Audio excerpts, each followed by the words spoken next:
Hi అన్న, అందరికీ నమస్కారం. Welcome to driver Babu YouTube channel. పోయిన వారం డ్రైవీలో అయితే రీఛార్జ్ చేసి 3 బుకింగ్లు అయితే చేశాను.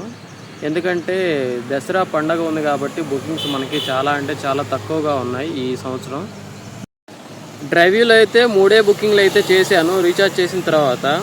కానీ పర్సనల్గా అయితే 2-3 బుకింగ్స్ అయితే వెళ్ళాను అవుట్ స్టేషన్ అయితే. ఎక్కడికి వెళ్ళానంటే ఫస్ట్ బుకింగ్ వచ్చేసి కోదాడ అయితే వెళ్ళాను, రెండో బుకింగ్ వచ్చేసి నెల్లూరు అయితే వెళ్ళాను, మూడో బుకింగ్ వచ్చేసి ఛత్తీస్గఢ్ అయితే వెళ్ళాను. ఈ 3 కూడా 1 వే డ్రాప్లు అయితే ఉన్నాయి. కస్టమర్తో మాట్లాడుకొని రేట్ మాట్లాడుకొని డ్రాప్ అయితే చేశాను. ఈ 3 మనం పర్సనల్ చేసింది. డ్రైవీలో అయితే 3 బుకింగ్లు అయితే చేశాను. దసరాకి ఇంతటితో సమాప్తం. ఈ వీడియో మీకు నచ్చినట్లయితే కంపల్సరీగా లైక్ చేయండి, షేర్ చేయండి. డ్రైవింగ్ గురించి మరింత తెలుసుకోవాలి అనుకుంటే కంపల్సరీగా మన ఛానల్ని అయితే సబ్స్క్రైబ్ చేసుకోండి. థ్యాంక్ యూ అన్న. జై హింద్.